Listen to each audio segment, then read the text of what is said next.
গত সেশনে আমরা ঈমান ও আমলের ব্যাপারে কিছু গুরুত্বপূর্ণ বিষয় জেনেছিলাম। তাহলে এখন আমাদের সূরা আসরের শেষ আয়াতের শেষ দুইটি বিষয় বাকি আছে। সেগুলো হলো তাওয়াসও বিল হক, তাওয়াসও বিস সবর। প্রথমত আসুন আমরা ভাষাগত দিক থেকে এটা বুঝে নেই।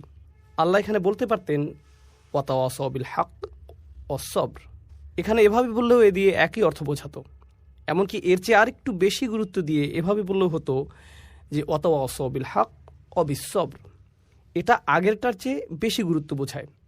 কিন্তু এই দুটোর উপরে গুরুত্বের তৃতীয় পর্যায় হলো ওয়া তাওয়াসও বিল হক ওয়া তাওয়াসও বিস সবর। এটা হচ্ছে সবচেয়ে বেশি গুরুত্ব বোঝানোর জন্য উপযুক্ত শব্দ, যেখানে ক্রিয়ার পুনরাবৃত্তি হয়েছে আবার অব্যয়েরও পুনরাবৃত্তি হয়েছে।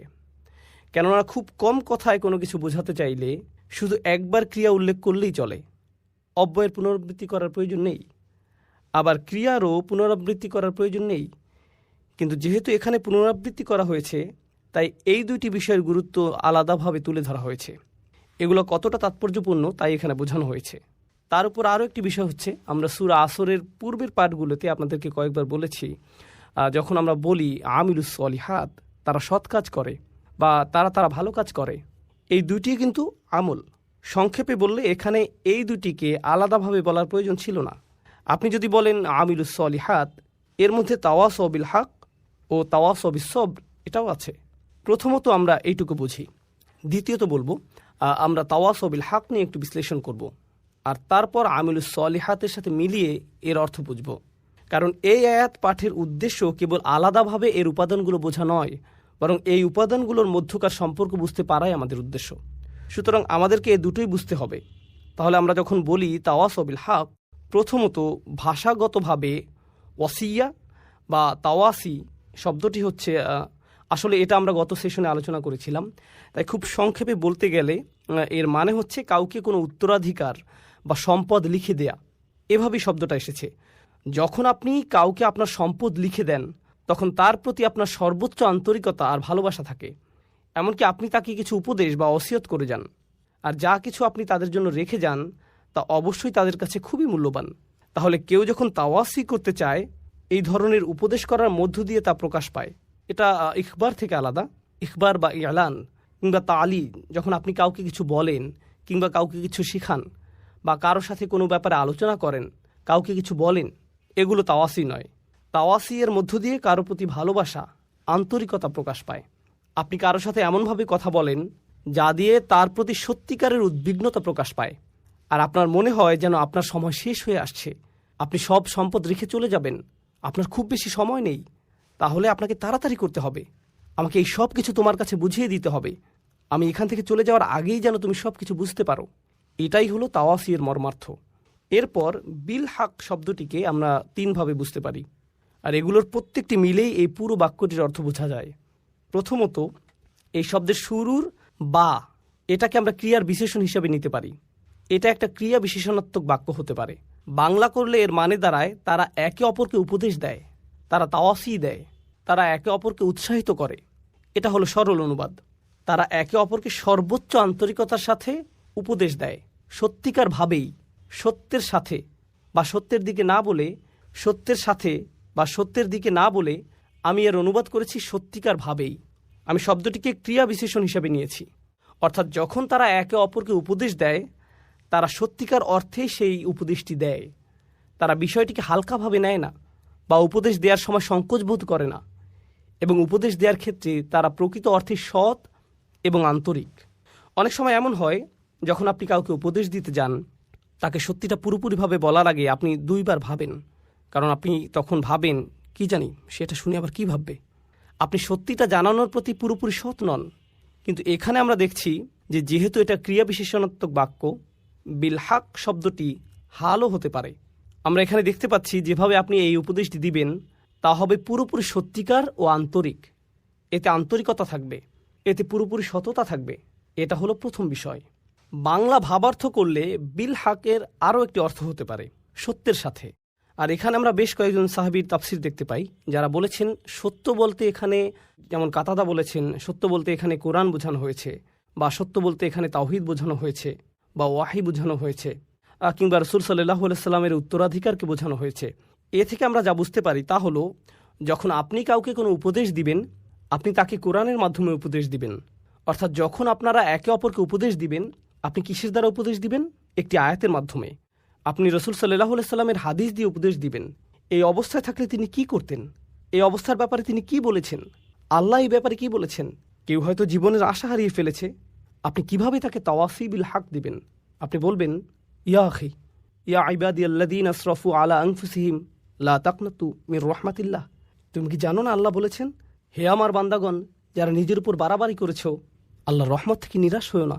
আপনি তাওয়াসি বিল হক করলেন সত্যের মাধ্যমে। আপনি উৎসাহ দিলেন, উপদেশ দিলেন সত্যের মাধ্যমে, সত্যের দ্বারা। এর আরেকটি অর্থ হচ্ছে সত্যের দ্বারা, কোরআনের মাধ্যমে উপদেশ দেওয়ার মাধ্যমে। এভাবেই আমরা একে অপরকে উপদেশ দিব। তৃতীয় অর্থটি হচ্ছে সত্যের প্রতি। তাহলে আমরা পেলাম সত্যিকার ভাবে, আমরা পেলাম সত্যের মাধ্যমে, আর শেষে পাচ্ছি সত্যের প্রতি। অর্থাৎ এ থেকে আমরা বুঝতে পারি এমন একজন মানুষ যে তার উদ্যম হারিয়ে ফেলেছে, সে তার শক্তি হারিয়ে ফেলেছে, তারপরও আল্লাহর উদ্দেশ্যে সে তার কাজ চালিয়ে যাচ্ছে। সূরা এখানে এই অংশটি আসার মাহাত্ম্য হচ্ছে, এই মানুষেরা ইতোমধ্যে ঈমান এনেছে এবং তারা ভালো কাজ করেছে, কিন্তু তাদের উদ্যম শেষ হয়ে আসছে।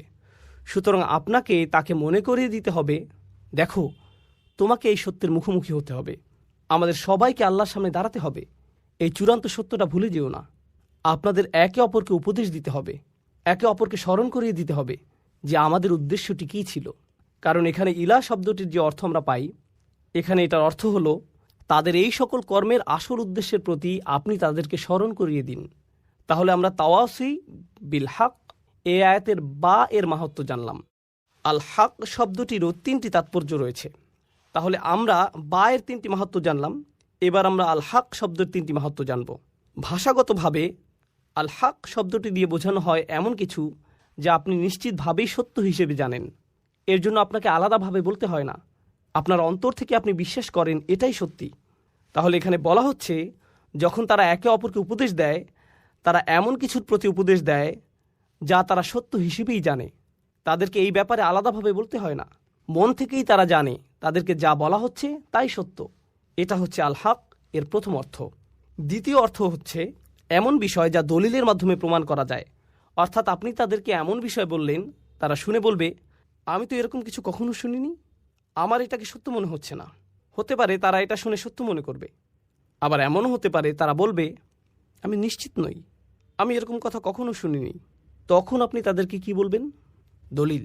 হক এর আরেকটি অর্থ হচ্ছে এমন বিষয় যা দলিলের মাধ্যমে প্রমাণ করা যায়, আর এই বিষয়গুলো একটি অপরটির সাথে সম্পর্কযুক্ত। তাহলে আপনি কেমন দলিল উপস্থাপন করবেন? যাতে সত্য মিথ্যার পার্থক্য করা যায়, কোরআনের মাধ্যমে। তাহলে এটা হলো দ্বিতীয় তাৎপর্য। আর তৃতীয়টি খুবই গুরুত্বপূর্ণ। আরবি ভাষায় হক শব্দটি আবশ্যকীয় কাজ বোঝাতেও ব্যবহৃত হয়। এমন কাজ যা আপনার জন্য অত্যাবশ্যকীয়, এটা অধিকার বোঝাতেও ব্যবহৃত হয়। যেমন উদাহরণস্বরূপ বলা যায়, আল্লাহ বলেছেন হুকুকুল্লাহ আর হুকুকুল ইবাদ, তাই না? আরেক জায়গায় আল্লাহ আযজা ওয়া জাল্লা বলেছেন হাক্কান আলাল মুত্তাকিন, যাদের তাকওয়া আছে তাদের জন্য এটা একটা আবশ্যকীয় কাজ। এর মানে হচ্ছে তোমরা একে অপরকে নিজেদের দায়িত্বের কথা স্মরণ করিয়ে দিবে, একে অপরকে মনে করিয়ে দিতে হবে। কারণ মানুষ প্রায়ই তাদের দায়িত্বের ব্যাপারে ভুলে যায়, তাদের কর্তব্যের ব্যাপারে উদাসীন হয়ে পড়ে। এগুলো এমন বিষয় যা তাদের অবশ্যই করতে হবে। সুতরাং তাওয়াসি বিল হক এর অর্থ এখানে এমন হতে পারে যে কেউ একজন স্বামী হিসেবে সংসারের প্রতি কর্তব্যে অবহেলা করছে, তখন আপনি তাকে বলবেন, ভাই, তোমার দায়িত্ব আছে, তুমি এই মেয়েটিকে বিয়ে করেছো, মেয়েটিরও তোমার প্রতি অধিকার আছে। এটাও তাওয়াসি বিল হক। কেউ হয়তো তার বাবা মায়ের প্রতি সুবিচার করছে না, আপনি তাকে বললেন, ভাই, তোমার বাবা মায়ের প্রতি কর্তব্য আছে, আল্লাহর প্রতি তোমার দায়বদ্ধতা আছে ভাই, তোমাকে অবশ্যই ঠিক সময় মতো নামাজে দাঁড়াতে হবে। ইন্নাস সালাতা কানাত আলাল মুমিনিনা কিতাবাম মাওকুতা, এটাও কিন্তু তাওয়াসি বিল হক। এর মানে হলো একে অপরকে নিজেদের দায়িত্ব ও কর্তব্যের ব্যাপারে স্মরণ করানো ও উৎসাহ দেওয়া। এই সবগুলো অর্থ সম্মিলিত হয়েছে মাত্র তিনটি শব্দে, তাওয়াসি বিল হক। এই তিনটি শব্দে আল্লাহ রসুল সাল্লাল্লাহু আলাইহি সাল্লামের দায়িত্ব হলো পাপীদের স্মরণ করিয়ে দেয়া। সেই পাপীরা, এমনকি সেই পাপীদের উদ্দেশ্যেও আল্লাহ সরাসরি কথা বলছেন, আল্লাহ তাদের উদ্দেশ্যে সরাসরি কথা বলছেন। সুতরাং এখানে দুটি বিষয় ঘটছে। নবীজির কাজ হলো মানুষকে আল্লাহ ও তার দ্বীনের কথা স্মরণ করিয়ে দেওয়া এবং কিভাবে আল্লাহর কাছে ফিরে আসতে হয় তা জানানো, এবং আল্লাহ আমার ও আপনার কাছে কি চান তা জানানো। এটা করার বিভিন্ন উপায় রয়েছে। এটা করার সহজ একটি উপায় হতে পারে আপনাকে অপরাধ বোধে ভোগানো। তুমি এটা করেছো, তুমি সেটা করেছো, তুমি ওটা করেছো, তুমি জানো এই পাপের শাস্তি কি? জাহান্নাম। তুমি জানো এই পাপের শাস্তি এটা, তুমি জানো আল্লাহ তোমার সাথে কি করবেন, তুমি জানো বিচার দিবসে কি ঘটবে। এমন অনেক উপায় এটা করা যায়। আমি আগামী 20 মিনিট আপনাদেরকে এই খুতবা দিতে পারতাম এবং বারবার বারবার স্মরণ করিয়ে দিতে পারতাম যে সম্ভবত আপনাদের জান্নাতে যাওয়ার কোনো সম্ভাবনাই নেই। আমি তা করতে পারতাম, কিন্তু এই আয়াতে আমি নবীজি সাল্লাল্লাহু আলাইহি সাল্লাম এবং স্বয়ং আল্লাহর কাছ থেকে ভিন্ন কিছু শিখেছি। আল্লাহ তার রসুল সাল্লাল্লাহু আলাইহি সাল্লামকে আদেশ করেছেন এমন লোকদের সাথে কথা বলতে যারা নিজেদের নিয়ে লজ্জিত, কারণ তারা পাপে নিমজ্জিত এবং তারা মনে করে আমি এতটাই খারাপ, আল্লাহ আমার সাথে কথাই বলবেন না। আল্লাহ কেনই বা আমাকে সম্বোধন করবেন? আল্লাহ তাদের উদ্দেশ্যে কথা বলেন যাদের তিনি ভালোবাসেন, যারা তার অনুগত। আল্লাহ তাদের উদ্দেশ্যে কথা বলেন যারা তার আদেশ পালন করে। আল্লাহ তাদের উদ্দেশ্যে কথা বলেন যারা হালালের উপর থাকে এবং হারামের দিকে যায় না। কিন্তু এই আয়াতে আল্লাহ কথা বলছেন আল্লাযীনা আসরাফু আলা আনফুসিহিম। আর এর চেয়ে উল্লেখযোগ্য বিষয় হলো এই আয়াতটি মক্কায় অবতীর্ণ হয়েছিল, সুতরাং এটি শরীয়তের বিধান আসার পরে আসেনি। এটা রাসূল সাল্লাল্লাহু আলাইহি সাল্লাম মদিনায় হিজরতের পরে নাজিল হয়নি, যখন আমাদের উপর রোজা ফরজ হয়েছিল এবং খাদ্যাভ্যাসের নিয়মকানুনগুলো আরও বেশি করে ব্যাখ্যা করা হয়েছিল। তাই আমরা সাধারণত যেগুলোকে হালাল ও হারাম বলে মনে করি তার বেশিরভাগই তখন ছিল না। এই আয়াতে আল্লাহ যাদের উদ্দেশ্যে কথা বলছেন তাদের মধ্যে এমন লোকও ছিল যারা চূড়ান্ত পাপে লিপ্ত ছিল। তারা এমনকি শিরকও করছিল, এমনকি মুশরিকরাও এর অন্তর্ভুক্ত, এমনকি তারাও। কারণ তারা সবাই আল্লাহর বান্দা, তারা তা উপলব্ধি করুক বা না করুক, তারা স্বীকার করুক বা না করুক, তারা তো আল্লাহরই বান্দা। আপনি হতে পারেন আল্লাহর একজন বিদ্রোহী বান্দা, যেমনটি এই আয়াতে ব্যাখ্যা করা হয়েছে। কারণ আল্লাহ যখন বলছেন হে আমার বান্দারা, স্বাভাবিকভাবেই আপনি ধরে নেন যে বান্দা হলো সে যে তার মালিকের আনুগত্য করে। তাই আপনি ভাবতে পারেন যে এখানে অনুগত বান্দাদের কথাই বলা হচ্ছে। একটি সীমার মধ্যে থাকতে হয়, আর আপনি যদি সেই সীমা অতিক্রম করেন তখন কার ক্ষতি করেন? নিজেরই ক্ষতি করেন। সব কিছুতেই, জীবনের প্রতিটি ক্ষেত্রেই আপনি এবং আমি ইসরাফে লিপ্ত হতে পারি। কিন্তু কি ঘটে? মানুষ হিসেবে মাঝে মাঝে আমরা কিছু বিষয়ে ভালো করি বা অন্যান্য জিনিসের চেয়ে কিছু জিনিস বেশি উপভোগ করি। তাই যখন আমরা অন্য কিছুর চেয়ে একটি জিনিস বেশি উপভোগ করি সেটার উপর আমরা মনোযোগ দিতে থাকি, মনোযোগ দিতে থাকি, মনোযোগ দিতে থাকি। আর যখন আপনি একটি জিনিসের উপর খুব বেশি মনোযোগ দেন, স্পষ্টতই অন্য কিছুকে উপেক্ষা করেন, তাই না? সুতরাং আপনি একটি বিষয় ইসরাফ করেন এবং অন্য বিষয়ে তাফরিদ করেন, তাই না? ইফরাত একটি জিনিস, তফরিদ। আরেকটি জিনিস। আপনি একদিকে খুব বেশি চলে যান, অন্য কিছু বাদ পড়ে। আমি আমার অফিস ভালোবাসি, তো আপনি অফিসে যান, আপনার 3টায় বের হওয়ার কথা, আপনি বলেন না আমি আরো 30 মিনিট থাকবো, বন্ধুর সাথে আড্ডা দিব। 4টা, 5টা, 6টা, 7টা বেজে গেল, কারণ আপনি আপনার কাজ ভালোবাসেন। সেটা দারুণ। তবে এখন আপনার পরিবার ক্ষতিগ্রস্ত হচ্ছে, আপনি তাদেরকে কোনো সময় দিচ্ছেন না। আপনার বাবা মাকে ফোন করার সময় নেই, আপনার মসজিদে গিয়ে নামাজ পড়ার সময় নেই, আপনার আর কুরআন তেলাওয়াত করার সময় নেই, কারণ আপনি সমস্ত সময় ব্যবসাতে দিচ্ছেন, তাই না? অথবা কেউ বলল আমি শুধু আমার সন্তানদের যত্ন নিতে চাই, তাই সে তার সমস্ত সময় সন্তানদের জন্য ব্যয় করছে। এখন যেহেতু তার সবটুকু সময় সন্তানদের সাথে কাটাচ্ছে, জীবনসঙ্গীর জন্য তার কোনো সময় নেই, বাবা মায়ের জন্য তার কোনো সময় নেই, ইবাদতের জন্য তার কোনো সময় নেই, তার সময় নেই। আপনি ইসরাফ করে ফেললেন। এমনকি ভালো কাজেও আপনি ইসরাফ করতে পারেন। এটা শুধু খারাপ কাজেই নয়, ভালো কাজেও প্রযোজ্য। তারপর এমন কিছু জিনিস রয়েছে যা আল্লাহ একটি নির্দিষ্ট উপায়ে জায়েজ করেছেন। যেমন যদি আপনি সঠিক পদ্ধতিতে করেন তাহলে এটা জায়েজ। নারী এবং পুরুষ একসাথে থাকতে পারে যদি তারা সঠিক উপায়ে তা করে। নারী এবং পুরুষের একসাথে থাকার ভুল উপায় রয়েছে, আবার সঠিক উপায় রয়েছে। এখন আপনি যদি সেই সীমাটি অতিক্রম করেন তাহলেও আপনি ইসরাফ করছেন। আপনি এমন সীমা লঙ্ঘন করছেন যা লঙ্ঘন করা উচিত নয়। সুতরাং সীমা লঙ্ঘনের বিভিন্ন ধরন রয়েছে। কখনো কখনো মানুষ সীমা অতিক্রম করে এবং তারা তা বুঝতে পারে না। এটি আরেকটি বিষয়। আমি মনে করি না যে আমি ভুল কিছু করেছি। এটি ছিল ছোট একটি পদক্ষেপ যা আরেকটি ছোট পদক্ষেপে নিয়ে গেছে, এবং আপনি কিছু বোঝার আগেই হায় আমি তো অনেক আগেই সীমা অতিক্রম করে ফেলেছি, আর বিপজ্জনক এলাকার অনেক দূরে চলে এসেছি, আমি এখন নিষিদ্ধ এলাকায় বহু দূরে চলে গেছি। আপনি অনেক দূরে চলে গেছেন, আর এখন আপনি বলছেন হায় আমি এলোমেলো করে ফেলেছি, কিভাবে আমি ফিরে আসব? অনেক দূরে চলে এসেছি। মজার একটা বিষয় আমেরিকার অর্থনীতিতে দেখা গিয়েছিল।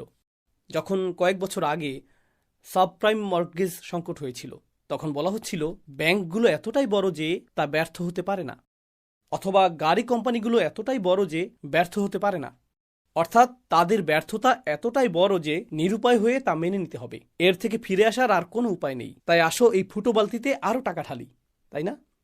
আপনি ভাবেন তওবা করার তুলনায় আমি অনেক বেশি পাপী, আমি ফিরতে পারবো না, সংশোধন করা সম্ভব না, এখন আমার কেবল পতনই হবে, আমার অনেক দেরি হয়ে গেছে, আমার অনেক দেরি হয়ে গেছে। এটা আসলে এক ধরনের হতাশার মানসিকতা।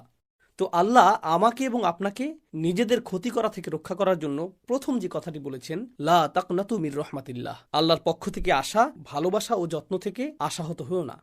আল্লাহ এখনো আপনাকে ভালোবাসেন, আল্লাহ এখনো আপনার প্রতি যত্নশীল। আমি রহমার অনুবাদে দয়া শব্দটি ব্যবহার করিনি, আমি ইচ্ছাকৃতভাবে ভালোবাসা ও যত্ন ব্যবহার করেছি। আমি এই খুতবাতে তা ব্যাখ্যা করতে চাই। আমি অন্যত্রও এটা বলেছি, কিন্তু এই বিষয়ে আশা হারাবেন না যে আল্লাহ এখনো আপনাকে ভালোবাসেন এবং আল্লাহ এখনো আপনার প্রতি যত্নশীল।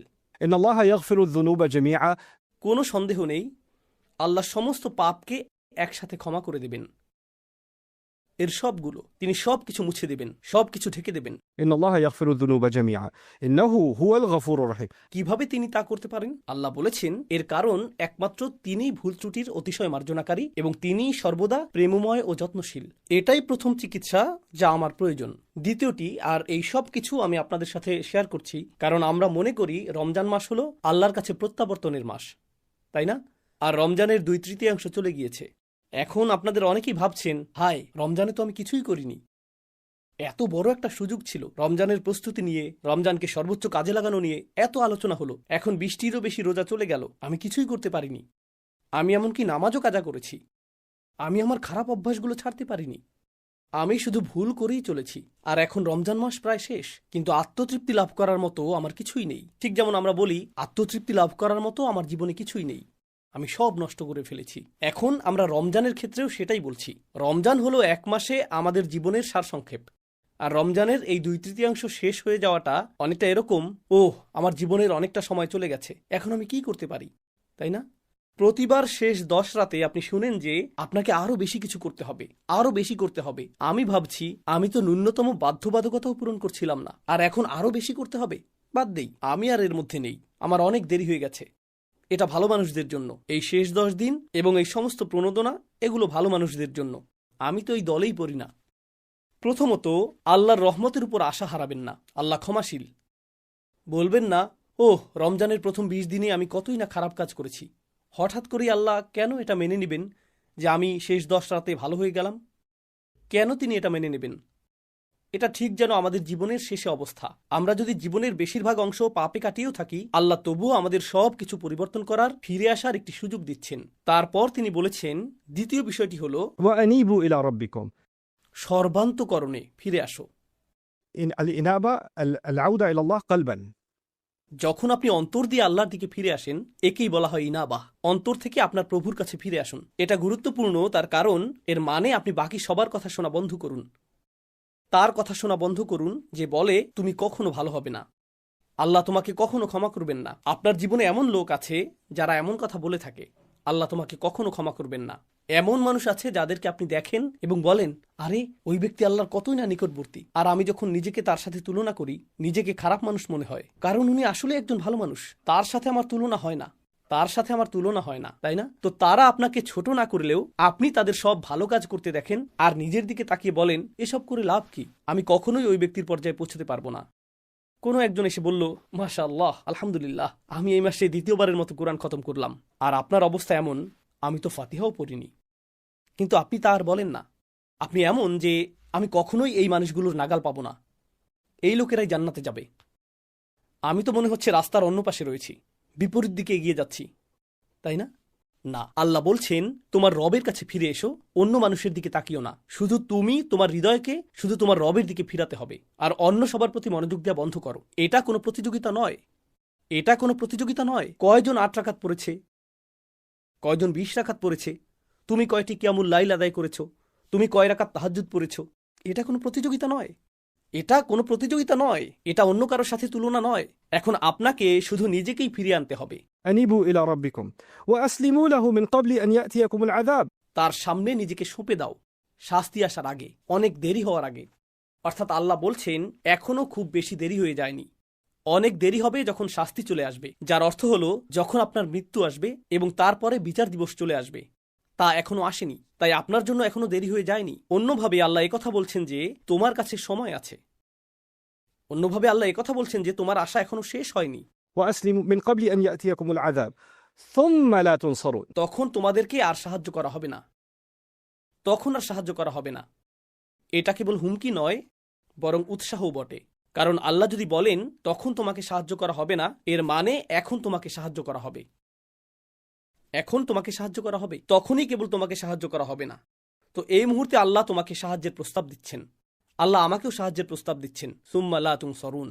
আর নুসরাহ অর্থ শুধুমাত্র সাহায্য নয়, এটা মুসাআদা বা আউন থেকে ভিন্ন। নুসরা ব্যবহৃত হয় সামরিক সাহায্যের ক্ষেত্রে, যখন সামরিক বাহিনীর জন্য বড় বড় চালান প্রেরণ করা হয় যাতে তারা পুনরায় রসদ পূর্ণ করতে পারে, সেটাকে আসলে বলা হয় নুসরাহ।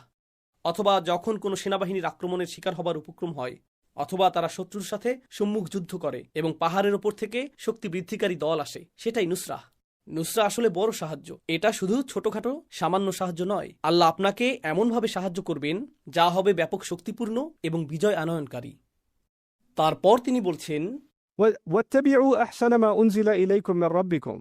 তোমাদেরকে প্রদত্ত সবচেয়ে সুন্দর বিষয়টির অনুসরণ করো যা পাঠানো হয়েছে তোমাদের রবের পক্ষ থেকে। এখানে বলার মতো আরো অনেক কিছুই আছে, আমি সেগুলোর উপর বেশি মনোযোগ দিব না। এর সবচেয়ে সহজ অর্থ হলো আল্লাহ যা নাজিল করেছেন তার মধ্যে সর্বোত্তম। আয়াতের একটি অন্যতম অর্থ হলো নাজিলকৃত সমস্ত বিষয়ের মধ্যে সবচেয়ে সেরা হলো আল্লাহর বাণী, সুতরাং এটা অনুসরণ করো। এর অন্যান্য আরও অর্থ রয়েছে, কিন্তু আপনাদের বিদায় দেওয়ার আগে আমি আসলে এই শেষ অংশটির উপর মনোযোগ দিতে চাই। তিনি বলছেন, এটা করো, তোমাদের সাধ্যের মধ্যে সর্বোত্তম উপায়ে এর অনুসরণ করো। আল্লাহর নাজিল করা সবচেয়ে সুন্দর জিনিসটির অনুসরণ করো। কারণ কিছু লোক বলে, ও ইসলাম এত কঠিন, এত বেশি নিয়ম কানুন, এটা অনেক জটিল, আমি জানি না কি করতে হবে, আমি জানি না কেন এত খুঁটিনাটি বিষয় রয়েছে। কিন্তু আল্লাহ বলছেন না, এটা আসলে সুন্দর এবং সরল। এমন কারো কথা ভাবুন যে মক্কায় এই আয়াতটি শুনেছিল। ধর্মে তাদের জন্য তখন কি কি জটিলতা ছিল? তারা যখন সূরা জুমার শুনেছিল তখন কি জটিলতা ছিল? ধর্মের মধ্যে কাঠিন্য কোথায় ছিল? এটি ছিল সহজ সরল একটি বার্তা। এটি ছিল সুন্দর ও দ্ব্যর্থহীন। শুধু এটুকুই। আল্লাহর বাণীর দিকে ফিরে আসুন এবং আপনি এই ধর্মের সৌন্দর্য এবং দ্ব্যর্থহীনতা খুঁজে পাবেন। এটাই যথেষ্ট। কিন্তু এরপর আল্লাহ বলেন, হঠাৎ শাস্তি তোমাদের উপর এমনভাবে চলে আসবে যা তোমরা টেরও পাবে না। অর্থাৎ এটা মনে করো না যে তোমার হাতে অনেক সময় আছে। কর্মতৎপরতার একটি অনুভূতি তৈরি করো। কর্মতৎপরতার একটা অনুভূতি পোষণ করো। পরিস্থিতি পাল্টে দেওয়ার সামর্থ্য তোমার আছে। তোমার হতাশ হওয়া উচিত না, কিন্তু অলসতা করো না। তোমার হাতে বেশি সময় নেই। রমজানের এই শেষ 10 রাত বা তার চেয়েও কম সময় যা আমাদের আছে, এটা আমাদেরকে এক প্রকার স্মরণ করিয়ে দেয় যে আমাদের হাতে সময় বেশি নেই। আর এই 10 রাতে যদি আমরা কর্মতৎপরতার একটি মানসিকতা, একটি মনন তৈরি করতে পারি, হয়তো আমরা আমাদের জীবনেও সেটাকে বাস্তবায়ন করতে পারবো। এই ধরনের মানসিকতা তৈরি করা যে আমার হাতে খুব বেশি সময় নেই, আমার হাতে যে সময় আছে আমাকে তার সর্বোত্তম ব্যবহার করতে হবে। বিদায় দেওয়ার আগে আমি আপনাদের সাথে যা শেয়ার করতে চাই তা হলো এমন কিছু লোকের বক্তব্য যারা নিজেদের সময়ের সদ্ব্যবহার করেনি। আর আল্লাহ বলেছেন, আমি চাই না তোমরা এদের অন্তর্ভুক্ত হও। কিন্তু যদি তোমরা এদের অন্তর্ভুক্ত হও, একসময় তারা এই কথা বলবে যখন অনেক দেরি হয়ে যাবে। أن تقول نفس يا حسرة على ما فرطت في جنب الله. অর্থাৎ এরকম মানুষ অবশেষে বলবে, ইয়া হাসরাতা। অদ্ভুত উক্তি করবে তারা, ইয়া হাসরাতা। يعني حسرت على ما فرطت في جنب الله. আপনি এভাবে বলতে পারেন, আমার আফসোস রয়েছে, আমার আক্ষেপ রয়েছে, আল্লাহর উদ্দেশ্যে আমি যা করিনি, আমার কমতি আছে, আমি যথেষ্ট করতে পারিনি। কথাটা এভাবে বলাটাই প্রত্যাশিত ছিল, কিন্তু আল্লাহ বলেছেন, يا حسرة كأنه يخاطب العاقل. আরবি ভাষায় এটাকে বলা হয় استعارة مكنية. সহজ ভাষায় এর অর্থ হলো সে বলবে, ও আমার আফসোস। বাংলাতে এটা বোধগম্য অর্থ প্রদান করে না। ও আমার আফসোস। আপনি যখন ডাকেন, আপনি কোনো বস্তুকে ডাকেন না। আফসোস হলো একটি বস্তু, একটি অনুভূতি। আপনি একজন মানুষকে ডাকেন, আপনি একজন মানুষকে ডাকেন। এই আয়াতে আপনি একটি অনুভূতিকে ডাকছেন। আর সেই অনুভূতিটা কি? আমার আফসোস, আমার আক্ষেপ। আল্লাহ বলছেন, তোমার ভেতরে যেন আরেকটি মানুষ বাস করে, যে তোমার ভেতরেই থাকে, যার সাথে তুমি সারাক্ষণ কথা বলো। আর তোমার ভেতরের সেই সত্তাটি যেন তোমারই আরেকটি অংশ, যে শুধু আক্ষেপই প্রকাশ করে। আমি এত ভুল করেছি, ওহ আমি এটা করেছি, ওহ আমি ওটা করিনি। অনুচ্ছেদটি শুরু হয়েছিল হতাশাগ্রস্ত মানুষের কথা দিয়ে, আর এখন কিয়ামতের দিন, ওহ আমি ভুল করেছি, আমি আরো অনেক কিছু করতে পারতাম। এমন মানুষ আছে যারা প্রতিদিন অতীত নিয়ে ভাবে, প্রতিদিন তারা হতাশাগ্রস্ত। আমি জানি না কেন আমার সাথে এটা ঘটলো বা সেটা ঘটলো। তারা আজ এই কথা বলছে, আগামীকাল এই কথা বলবে, তার পরের দিন, দিনের পর দিন তারা একই কথা বলবে। 10 বছর চলে যায়, তারা অতীতের কথাই বলতে থাকে। আর তারপর 10 বছর পরে পেছনে তাকিয়ে তারা বলে, আমি 10 বছর নষ্ট করেছি।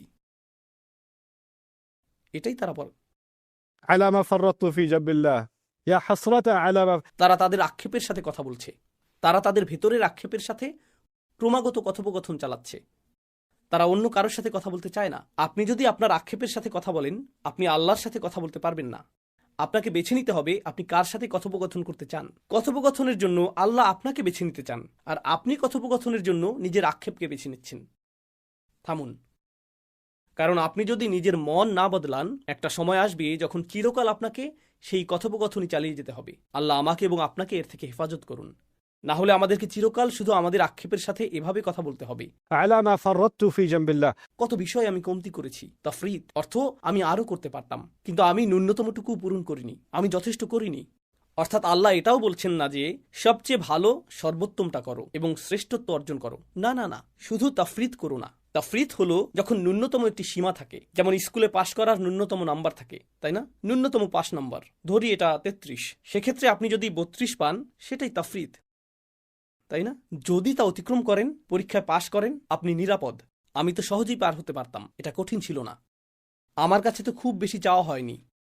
তাই সে বলবে কেন আমি তা করলাম না। وإن كنت لمن الساخرين আর আমি আল্লাহর সাথে এমনটা করেছি ফি জাম্বিল্লাহ, এটাও বিস্ময়কর বাক্যাংশ। আমি এমনটা করেছি যখন আল্লাহ আমার পাশেই ছিলেন।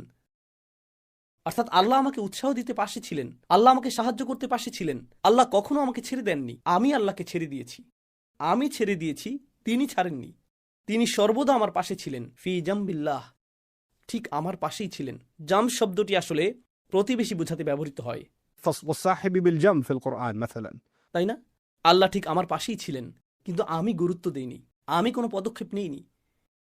সেই সীমারেখা অতিক্রম না করে নিরাপদে থাকতে যা কিছু দরকার ছিল আল্লাহ সব দিয়েছিলেন, আমি শুধু পদক্ষেপ নেইনি, তাই না? আর অবশেষে সে বলবে ওয়াইন কুনতু লামিনা সাখিরিন, আর আমি তাদের অন্তর্ভুক্ত ছিলাম যারা তুচ্ছ করে, যারা উপহাস করে। আমি সব কিছুকে হাসি ঠাট্টায় পরিণত করেছিলাম, আমি কোনো কিছুকেই গুরুত্ব দেইনি। তো একদিকে রয়েছে হতাশা, আর আপনি নিজের আক্ষেপের সাথে কথা বলছেন। আবার অন্যদিকে যখন হতাশা না থাকে, আপনি এমন বিষয়ে হাসি ঠাট্টা করছেন যেগুলো নিয়ে হাসি ঠাট্টা করা উচিত না। যে বিষয়গুলো আপনার গুরুত্ব সহকারে নেওয়া উচিত তাতে গুরুত্ব দিচ্ছেন না, আপনি সেগুলোকে হেসে উড়িয়ে দিচ্ছেন, আপনি সেগুলোকে তুচ্ছ করছেন। সুখরিয়া শব্দটি আরবিতে যে ক্রিয়া থেকে এসেছে তা বশীভূত করা অর্থে ব্যবহৃত হয়। যখন আপনি কোনো পশুকে বশ করেন সেটা, تسخير الدابة তাই না? আল্লাহ বলেছেন পাহাড় এবং মেঘকে তাসখির করা হয়েছে এবং বাতাসকে তাসখির করা হয়েছে, অর্থাৎ সাখরা। তিনি রাত এবং দিনকে, মেঘ এবং বাতাসকে বশীভূত করেছেন। তিনি এদেরকে অবনত করেছেন যেন তারা বিদ্রোহী ছিল, আর তিনি তাদেরকে অবনত করেছেন। আর মনিব যেভাবে চায় তারা সেভাবেই পরিচালিত হয়। যেমন একটা ঘোড়া যখন বুনো স্বভাবের থাকে, মনিব তাকে বশ করে, পোষ মানায়। আর এখন মনিব এদিকে ঘুরলে ঘোড়াটিও এদিকে ঘুরে। ঘোড়া যখন একরোখা থাকে, কাছে গেলে সে আপনার মুখে লাথি মারবে, আপনি যদি পেছনে যান সে পেছনের পা দিয়ে আপনাকে লাথি মারবে, সে আপনাকে ধাক্কা দিবে, সে আপনার বিরুদ্ধে বিদ্রোহ করবে। কিন্তু একবার সে পোষ মানার পর আপনি যদি ঘোড়া সম্পর্কে জেনে থাকেন, চলার সময় তখন আপনার লাগাম টানারও দরকার পড়বে না। আপনি যদি ঘোড়ার সাথে হাঁটেন, আপনাকে লাগামও টানতে হবে না। সে বুঝতে পারে আপনি ঘুরছেন, আর সে আপনার সাথে ঘুরে যায়, সে আপনার মতো করেই চলে। এটাকেই বলা হয় তাসখির। এখান থেকেই নিজেকে তুচ্ছ করা, অন্যকে তুচ্ছ করার ধারণাটি আসে। গুরুত্বপূর্ণ বিষয় নিয়ে তাসখির করা, সেগুলোকে তুচ্ছ করা, সেগুলোকে অবনমিত করা, এটা একরকম। যে বিষয়গুলি খুবই গুরুত্ব সহকারে নেওয়া উচিত, যেগুলো খুবই বিপজ্জনক, আপনি সেগুলো নিয়ে এমনভাবে কথা বলতে আর ভাবতে থাকেন যেন এই বিপদকে আপনি তুচ্ছ করছেন, আপনি এর গুরুত্ব কমিয়ে দিচ্ছেন।